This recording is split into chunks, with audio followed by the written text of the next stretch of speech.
ವಿಜಯ Vishwavani top ನ್ಯೂಸ್ಗೆ ಸ್ವಾಗತ. ನಾನು ಸೀಮಾ ಬಂಗಾರಪ್ಪ. ಡಿಕೆಶಿ ಪರ ಲಾಬಿಗೆ ದೆಹಲಿಗೆ ತೆರಳಿದೆ ಮತ್ತೊಂದು ಟೀಮ್. ಹೈಕಮಾಂಡ್ ಮುಂದೆ ಕೈ ಬಿಕ್ಕಟ್ಟು. ರಾಜ್ಯ ಕಾಂಗ್ರೆಸ್ನಲ್ಲಿ ಅಧಿಕಾರ ಹಂಚಿಕೆ ಹಾಗೂ ಸಂಪುಟ ಪುನರಾರಚನೆಗೆ ಚರ್ಚೆ ಭಾರೀ ಕೋಲಾಹಲವನ್ನೇ ಸೃಷ್ಟಿಸಿದೆ. ಸಿಎಂ ಕುರ್ಚಿಗಾಗಿ ಪಟ್ಟು ಹಿಡಿದಿರುವ ಡಿಸಿಎಂ ಡಿಕೆ ಶಿವಕುಮಾರ್ ಹೈಕಮಾಂಡ್ ಸ್ಪಷ್ಟನೆಗಾಗಿ ಕಾಯ್ತಿದ್ದಾರೆ. ರಾಹುಲ್ ಗಾಂಧಿ ಮನವೊಲಿಕೆಗೆ ನಾನಾ ಸರ್ಕಸ್ ಮಾಡ್ತಿದ್ದಾರೆ. ಡಿಕೆಶಿ ಪರ ಇರುವ ಶಾಸಕರು ಮತ್ತೊಂದು ತಂಡ ದೆಹಲಿಗೆ ತೆರಳಿದ್ದು ಹೈಕಮಾಂಡ್ ಮುಂದೆ ಡಿಕೆಶಿ ಪರ ಲಾಬಿ ನಡೆಸುವ ಸಾಧ್ಯತೆ ಇದೆ.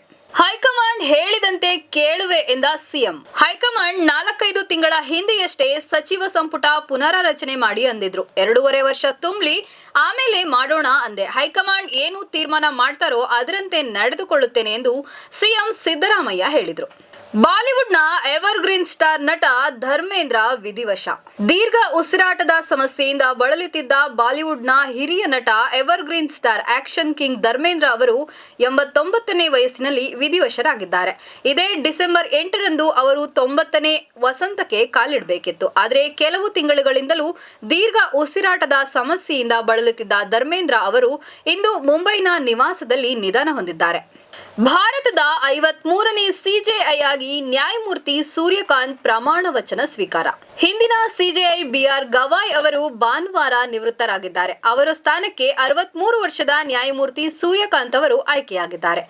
ರಾಷ್ಟ್ರಪತಿ ಭವನದಲ್ಲಿ ನಡೆದ ಕಾರ್ಯಕ್ರಮದಲ್ಲಿ ರಾಷ್ಟ್ರಪತಿ ದ್ರೌಪದಿ ಮುರ್ಮು ಅವರು ನೂತನ ಸಿಜೆಐಗೆ ಪ್ರಮಾಣ ವಚನ ಬೋಧಿಸಿದರು. ಸಮಾರಂಭದಲ್ಲಿ ಉಪರಾಷ್ಟ್ರಪತಿ ಸಿಪಿ ರಾಧಾಕೃಷ್ಣನ್, ಪ್ರಧಾನಿ ನರೇಂದ್ರ ಮೋದಿ, ಅಮಿತ್ ಶಾ ಸೇರಿದಂತೆ ಹಿರಿಯ ನಾಯಕರು ಭಾಗವಹಿಸಿದ್ರು. ಸಂಸದ ರಾಹುಲ್ ಗಾಂಧಿಯ ಅಪಾಯಿಂಟ್ಮೆಂಟ್ ಪಡೆದ ಖರ್ಗೆ. ಕಾಂಗ್ರೆಸ್ನಲ್ಲಿ ಪವರ್ ಶೇರಿಂಗ್, ಸಿಎಂ ಕುರ್ಚಿ ಕಾದಾಟ ರಣರೋಚಕ ತಿರುವು ಪಡೆಯುತ್ತಿದೆ. ರಾಜ್ಯದಲ್ಲೇ ಬೀಡು ಬಿಟ್ಟಿರುವ ಎಐಸಿಸಿ ಅಧ್ಯಕ್ಷ ಮಲ್ಲಿಕಾರ್ಜುನ್ ಖರ್ಗೆ ಅವರು ಸಿದ್ದರಾಮಯ್ಯ ಹಾಗೂ ಡಿಕೆ ಶಿವಕುಮಾರ್ ನಡುವಿನ ಕುರ್ಚಿ ಪೈಪೋಟಿಗೆ ಫುಲ್ ಸ್ಟಾಪ್ ಹಾಕಲು ರಿಪೋರ್ಟ್ ಕಾರ್ಡ್ ರೆಡಿ ಮಾಡಿದ್ದಾರೆ. ರಾಹುಲ್ ಕೈ ಸೇರಲಿದೆ. ಮಂಗಳವಾರವೇ ಈ ವರದಿ ಸಲ್ಲಿಕೆಯಾಗುವ ಸಾಧ್ಯತೆ ಇದೆ. ಇದಿಷ್ಟು ಈ ಹೊತ್ತಿನ ಅಪ್ಡೇಟ್. ಮತ್ತಷ್ಟು ಅಪ್ಡೇಟ್ಸ್ಗಳಿಗಾಗಿ ನೋಡ್ತಾ ಇರಿ ವಿಜಯ ವಿಶ್ವವಾಣಿ. ಇದು ಜನ ಮನ ಧ್ವನಿ.